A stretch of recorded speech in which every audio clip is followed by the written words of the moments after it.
तो हमने previous episode में ये बात किया था कि प्राणायाम एक्चुअली क्या है, जिसको सीक्वेंस में हमने देखा।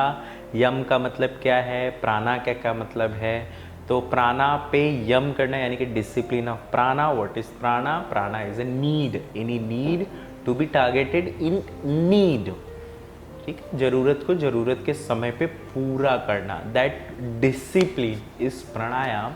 और फिर हमने ये भी देखा कि ये जो प्राणायाम है वो ब्रीदिंग टेक्निक से ही क्यों फेमस है, और ब्रीदिंग के थ्रू ही प्राणायाम कर रहे हैं। क्योंकि मैं क्या कह रहा हूँ, प्राणायाम करने का सिर्फ एक ही तरीका नहीं है breathing. Breathing is only one way, it's a one of the way, it's not only the way to do pranayama. So but we are now in this video we are focusing on कि breathing से कैसे करें। But ये चीज़ दिमाग में ज़रूर रखनी है कि कहीं से भी कैसे भी कर सकते हैं, सो दैट 24 घंटे। तो वो चीज़ ज़रूर आप समझिए उसको पीछे जो मैंने बताया है। अब हम ये जानते हैं ब्रीदिंग के थ्रू प्राणायाम कैसे कर सकते हैं। तो ब्रीदिंग के थ्रू प्राणायाम करना है तो सिंपल सी बात है, पहले ये समझना पड़ेगा व्हाट इज़ ब्रीदिंग, राइट। तो ब्रीदिंग क्या है, ये सिंपल है, आप लोगों को पता है, बट थोड़ा मैं ऑब्जर्वेशन में लाना चाहता हूँ। जैसे कि ब्रीदिंग में क्या होता है, सांस लेना होता है, सांस निकालना होता है और सांस को रोकना होता है, या फिर निकालकर। अब ये तो मैंने करके बताया है, लेकिन अगर आप ऑब्जर्व करोगे तो दिन भर में भी यही, इस तीन के अलावा कुछ नहीं होता है। सांस लेना, निकालना और रोकना। मतलब जब रोकना बोल रहा हूँ तो मैं कुछ अपना एक पर्सनल रोकने की बात नहीं कर रहा हूँ। अगर मैं 24 घंटे की बात करूँ, और अगर करते हैं तो ऐसे पर्सनल भी करते हैं और अलग भी करते हैं, तो ये चीज़ समझेंगे। तो जो लेनी ब्रीद होती है और जो निकालनी होती है, उसके आगे पीछे भी ये रुकना हो सकता है। देखो, ये रुकने को मैं एक टर्म दे देता हूँ जो आप बहुत अच्छे से फैमिलियर है, कुंभक। कुंभक का मतलब होता है रुकना, ये संस्कृत टर्म है। वैसे पूरक रेचक भी बोलते हैं, इनहेल को पूरक और निकालने को रेचक। तो इनहेल यानी कि सांस लेना और निकालना, और जो कुंभक है वो दो तरीके के हो सकते हैं, निकालने के बाद भी हो सकते हैं, लेने के बाद भी हो सकते हैं। तो आपको यहाँ पे ये समझना है कि ये तीनों जो ब्रीदिंग में तीनों जो पार्ट्स हैं, या इन तीनों से रिदम से एक ब्रीदिंग बनती है। Because breathing is a complete, it's not about कि सिर्फ इनहेल। यस, क्या हम कर सकते हैं सिर्फ इनहेल, सिर्फ एक्सेल या सिर्फ रोक? तो तीनों का कॉम्बिनेशन है।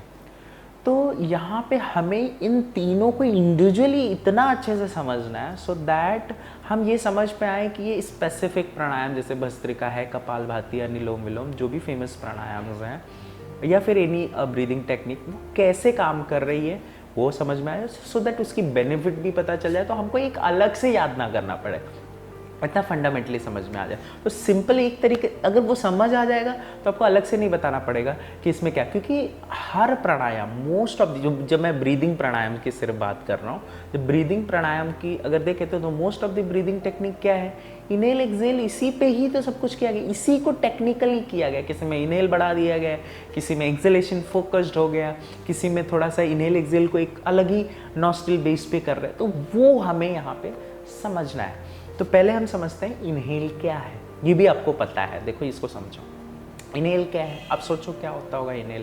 देखो, इनहेल कुछ और नहीं है, सांस जब आप लेते हो, सांस लेकर देखो कैसा लगता है आपको, भरापन लगता है ना, आपको कुछ मिल रहा है। ये तो आपने सुना भी है, क्या मिलता है? ऑक्सीजन, मतलब एक फ्यूल जिससे सारा शरीर में काम होने वाला है, राइट। उसी से सब कुछ हो रहा है ना, आप देख पा रहे हो, क्योंकि वो जो ऑक्सीजन है वो आंखों से जा रहा है तो दिखने लग रहा है, वही ऑक्सीजन टमी में जा रहा है तो कुछ और होने लगा, वही हाथों में जा रहा है तो हाथ मूव कर रहे हैं, अंदर हार्ट पंप हो रहा है, सब कुछ, मतलब वो एक फ्यूल है, वो जा रहा है। तो इसका मतलब इनहेलेशन का पर्पस क्या है?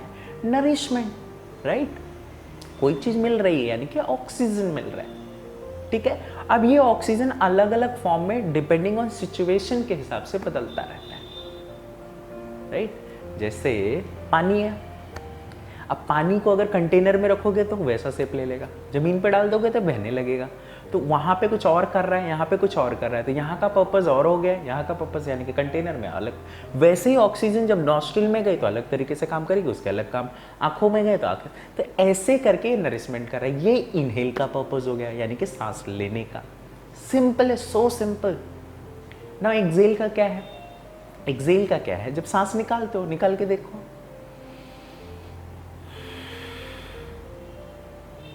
इसमें कैसा लगता है, ऐसा लगता है ना कुछ खाली हुआ, कुछ निकला। ये भी आपको सुना भी है आपने, मतलब अंदर से सफाई हुई। मतलब ये है कि जो ऑक्सीजन गया वो इस्तेमाल हुआ, तो उससे रिलेटेड इम्प्योरिटीज, क्योंकि ये एक वेंटिलेशन बना हुआ है, आना जाना चल रहा है ना, तो एक वेंटिलेशन बना है। इसको देखो ऐसे समझो, ये शरीर जो है एक कमरा है, नोज क्या है, एक विंडो है। वहाँ से हवा कब आती है, क्यों आती है, हवा जब आती है तो क्या होता है, जब हवा आती है तो कैसा लगता है, दैट इज इनहेल। निकलती है तो क्या होता है, वहाँ पे गर्मी है, देखो यहाँ पे भी गर्मी हो सकती है, वहाँ पे फ्रेशनेस की चीज़ें आती है, एक रिलैक्स, यहाँ पे भी वैसे ही है। तो मतलब बेसिकली क्या हो रहा है एक्सेल में, डिटॉक्सिफिकेशन। देखो ये आपको बड़ा सिंपल लग रहा होगा, बोल रहे होगा ये क्या बता रही है, तो हमको सबको पता है, लेकिन मैं आपको बता दूं यहीं पे सारी थेरेपी छुपी हुई है, क्योंकि ये टर्म्स को आपने एक बार ऑब्जर्वेशन में ले आए, पता है आपको, ऑब्जर्वेशन में ले आए, तो आप समझ पाओगे कि वो ब्रीदिंग टेक्निक कैसे काम कर रही है और कब कैसे इस्तेमाल करना है। देखो प्राणायाम यानी ब्रीदिंग टेक्निक को यूज करने का मतलब ये नहीं होता कर लो सिर्फ, राइट। जैसे डॉक्टर मेडिसिन देता है, तो मेडिसिन खाना सिर्फ इम्पॉर्टेंट नहीं होता है, उसको कब खाना है, कितने बजे खाना, मील के पहले लेना है, मील के बाद लेना है, हाफ टैबलेट लेनी, फुल टैबलेट लेनी, बड़ी इंपॉर्टेंट होती है ना। तो therapy is not about to do something, it's about how to do, when to do, what to do, how much to do, right. ये सारा सब कुछ है। तो जब तक आपको पता नहीं चलेगा इसका पर्पस क्या है, इससे क्या मिल रहा है, तो टैबलेट आधी लेनी है, 4 mg लेनी, 3 mg लेनी, 2 mg लेनी, कौन सी लेनी है। मील के पहले लोगे तो कैसा असर होगा, क्योंकि खाना खाने के बाद जैसे दवाइयों की, वैसे ही आपको समझ में आएगा। तो इसको आप इंपॉर्टेंस दो, क्योंकि हम इसको रेयरली ऊपर ऊपर देख लेते हैं, ये बहुत जरूरी है समझना। तो क्या हो रहा है, जब आप एक्सेल कर रहे हो तो अंदर से इंप्योरिटीज निकल रही है, सिंपल। तो वो चीज़ यूज हो गई, वो निकल रही है, और इसका कमरे जैसे एग्जांपल से आप समझते जाओ काम कर रहा है। अब तो इनहेल का पर्पस समझ में आ गया, नरिशमेंट, एक्सेल का पर्पस समझ में आ गया, डिटॉक्सिफिकेशन।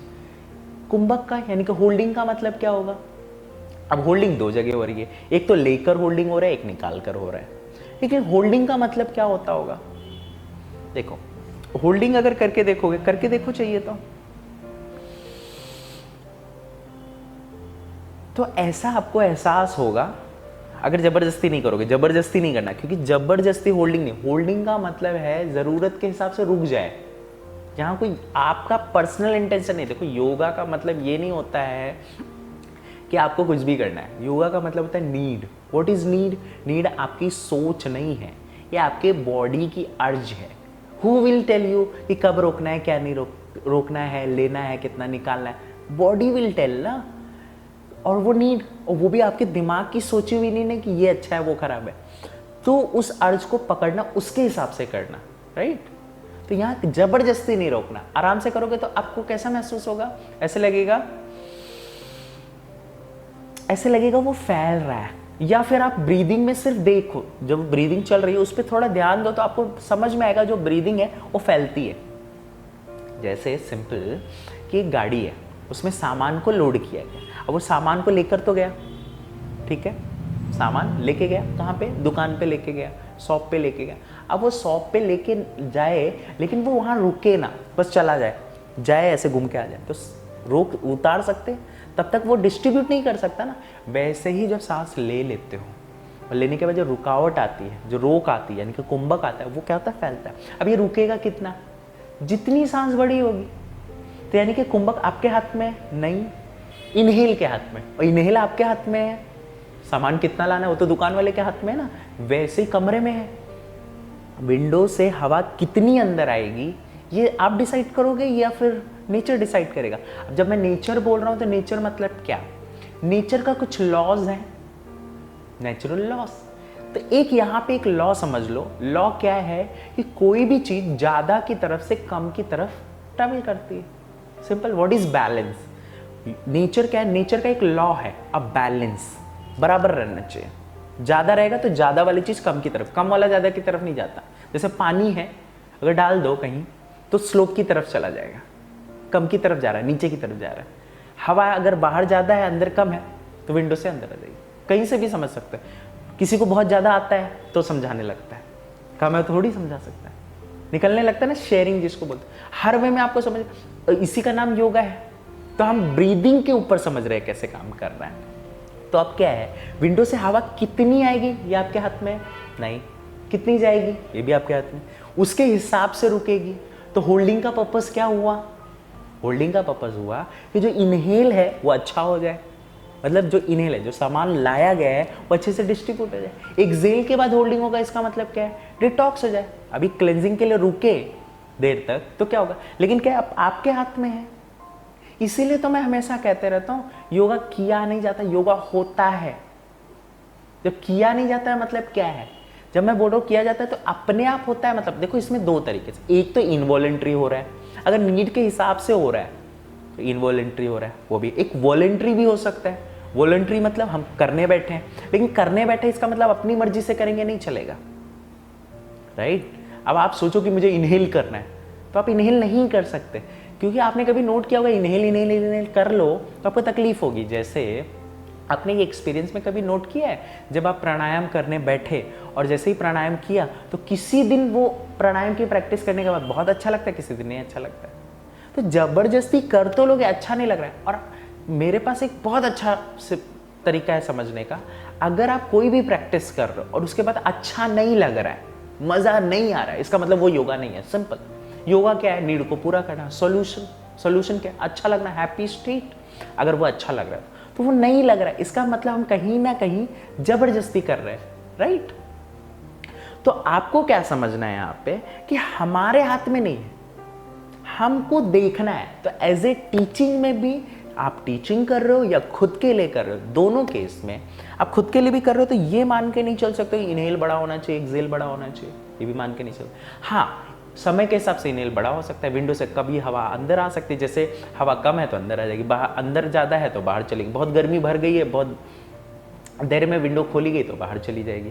तो आपको देखकर उसको सपोर्ट करना है। तो कौन डिसाइड करता है कि योगा क्या होगा, ये वो डिसाइड करता है जिसकी शरीर है। जैसे आप खुद कर रहे हो तो आपकी शरीर बताएगी।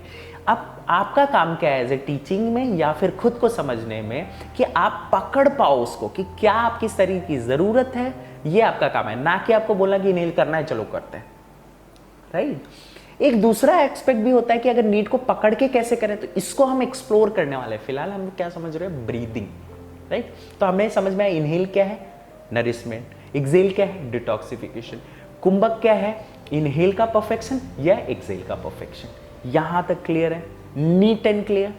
अगर इससे रिलेटेड कोई भी डाउट लगता है आपको तो मुझे क्वेश्चन करो, राइट, क्वेरी करो इन कमेंट, सो दैट मैं उसके ऊपर भी और डिस्कस कर सकता हूं, उसको क्लैरिटी दे सकता हूं। और आप भी खुद सोचो, अलग अलग सिचुएशंस को समझने की कोशिश करो तो आपको समझ में आएगा। ये एक चीज हो गई, ठीक है। अब दूसरी चीज समझते हैं। दूसरी चीज ये समझना है कि जैसे हमारे दिमाग में बहुत सी चीज़ चलती रहती है, जैसे कि ये चलती रहती है, आपने भी सुना होगा और मानते भी हो शायद कि सांसें जितनी लंबी हो, गहरी हो, उतनी अच्छी है। मानते हो कि नहीं? मानते हो, राइट। अब मुझे एक सिंपल सी बात बताओ, देखो क्लैरिटी देना ज़रूरी है, क्योंकि मैं नहीं चाहता आपके दिमाग में कोई ऐसी फिक्स चीज़ें पड़ी हों जो आप मान लो। क्योंकि कहते हैं ना, योगा का एक और डेफिनेशन है करंट मोमेंट में जीना। तो पास्ट नहीं, आपकी मेमोरीज नहीं, और करंट और प्रेजेंट मोमेंट का मतलब क्या होता है, अभी। और अभी क्या, हर का अभी जो होता है, हर समय, हर पल ये बदल रहा होता है। तो अगर पीछे की मेमोरीज को, आपके साथ अभी कुछ हुआ, आपने याद कर लिया, उसको करने लगोगे तो आप बोलोगे ये अच्छा है। उस समय वो अच्छा हो गया क्योंकि जरूरत के हिसाब से था, दूसरे समय और कुछ जरूरत होगी तब वो अच्छा नहीं लगेगा, लेकिन आपके अंदर पड़ा है तो आप वैसे ही करोगे, तो गड़बड़ करते गए कि नहीं। हर मोमेंट में उसको पकड़ना, राइट। तो हमने क्या सोचते हैं कि सांसें लंबी होनी चाहिए। अभी मुझे एक सिंपल सी एक बात बताओ कि एक गाड़ी है, उसके अंदर पैसेंजर है, पैसेंजर कितने उसके अंदर आ सकते हैं? सिंपल सी बात है, वो गाड़ी की जितनी कैपेसिटी है, 4 व्हीलर है जिसकी जितनी भी कैपेसिटी है, 4 की है, 8 सीटर, 6 सीटर, जो भी है, उतनी कैपेसिटी, उतने लोग आ सकते हैं उसमें, राइट। ये तो समझ में आता है कि उतने ही भर सकते, इसका मतलब बहुत ज़्यादा नहीं कर सकते, एक कैपेसिटी होती है। अब बात हो रही है कि लंबी ही होना चाहिए, तो क्या हमेशा फुल होना चाहिए? देखो ये, अब मुझे एक बात बताओ, उसमें पैसेंजर चढ़े, वो गाड़ी गई, कहीं एक बीच में रुकी जहाँ कुछ पैसेंजर उतर गए, अब वहाँ पे दूसरे पैसेंजर लेने हैं, तो कितने पैसेंजर चढ़ेंगे? सपोज 6 सीटर है, 6 सीटर, 6 लोग बैठ रहे हैं उसमें, 2 लोग उतर गए, तो कितने चढ़ेंगे? 4 लोग चढ़ेंगे ना। अब आप वहाँ पे ये मान के चलो कि 6 ही चढ़ाना है मुझे, तो कैसे आप डिसाइड कर सकते हो? फिर हो सकता है आगे चल के 6 के 6 उतर गए हो तो 6 चढ़ाना है। तो लंबी सांसें होनी जरूरी है इस जरूरत के हिसाब से। तो कभी लंबी चलेंगी, कभी छोटी चलेंगी। तो अच्छा क्या है, लंबी सांसें अच्छी है, छोटी सांसें अच्छी? इट्स नॉट अबाउट लंबी और छोटी, इट्स अबाउट कि जब लंबी सांसों की जरूरत हो तो लंबी चले, छोटी सांसों की जरूरत हो तो छोटी चले। छोटी की जगह लंबी, लंबी की जगह छोटी चलेगी तो प्रॉब्लम है, राइट? तो आपको यहां ये समझना है जरूरत, ना कि लंबी और छोटी। छोटी सांसें भी अच्छी होती है। तो कई बार आपने नोट भी किया होगा प्रैक्टिकली, जब आप ब्रीदिंग करने बैठते हो तो किसी दिन इनहेल बहुत लंबी चल रही होती है, आप बोल रहे हो और बड़ी लंबी चल रही है, किसी दिन एक्सेल लंबी चल रही होती, और कभी कभी तो दोनों काफी अच्छी लंबी और रिदमिक चल रही होती। किसी दिन कपालभाति करने बैठो तो होता ही नहीं है, ऐसा लगता है निकल ही नहीं रहा है, राइट? तो ये चीज वही है, आप उसको पकड़ नहीं पा रहे। अब सोचो ये पकड़ लो उसके साथ। देखो योगा जो है झोला छाप प्रैक्टिस नहीं। हमारी प्रॉब्लम क्या है, हम क्या करते हैं, हमारे पास एक झोला होता है, सभी को योगा पता है क्या होता है, एक झोला होता है, उसके अंदर बहुत सारे प्राणायाम होते हैं, भस्त्रिका, कपालभाति, अनुलोम विलोम, बहुत सारे आसन होते हैं। क्या करते हैं, सुबह उठते हैं, बैठ जाते हैं और प्रैक्टिस करना चालू करते हैं, भस्त्रिका निकालते हैं, कर लेते हैं, अच्छा लगता है कि ये नहीं अच्छा, तो ये चीज़। और दूसरे कई बार तो ऐसा भी करते हैं कि सब रोज कर लेते हैं। मुझे एक बात बताओ, जो ज़रूरत होती है वो चीज़ करते हैं या फिक्स कर लेते हैं कि सब करना है, और उसमें भी है कि इतना करना है, रोज बढ़ाते जाना है। अरे 6 सीटर आपने ले रखी है, उसमें आप कैसे बोलोगे रोज मैं रहूँगा, एक दिन मैं 6 ले जाऊँगा, एक दिन 8 ले जाऊँगा, एक दिन मैं 15 ले जाऊँगा? आप बात को समझो, राइट? हर एंगल में। तो ये जब समझ में आएगा, तो यहाँ हमने क्या समझा कि इनहेल, एक्सेल और होल्डिंग का यानी कि कुंभक का क्या पर्पस है। दूसरा हमने ये समझा कि ब्रीदिंग की इंपॉर्टेंस है अपनी अपनी जगह पे। ना ही इनहेल बड़ा अच्छा होता है, ना एक्सेल बड़ा होता है, ना कुंभक बड़ा अच्छा होता है, क्योंकि it's something, anything can be good, nothing is good और बैड, इट्स सिचुएशनली।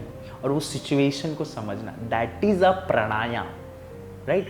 वो समझ के जब करोगे तब आपको समझ में आएगा एग्जैक्टली प्राणायाम क्या है। तो हमने ये एपिसोड में ये देखा है। अभी नेक्स्ट एपिसोड में क्या देखते हैं कि ये ब्रीदिंग टेक्निक कैसे काम कर रही है, और इसके बेसिस पे कैसे ब्रीदिंग टेक्निक के बेसिस पे कैसे नए नए प्राणायाम्स बने हैं जो बहुत ही फेमस और पॉपुलर हो चुके हैं ऑलरेडी, और इनको कैसे हम थेरेपी बेस्ड यूज कर सकेंगे ताकि एक प्रॉब्लम और डिजीज को भी टारगेट कर सकते हैं साइमल्टेनियसली, और जनरल फिटनेस टारगेट हो तो भी वो कर सके। तो मिलते हैं जरूर नेक्स्ट वीडियो में, ठीक है?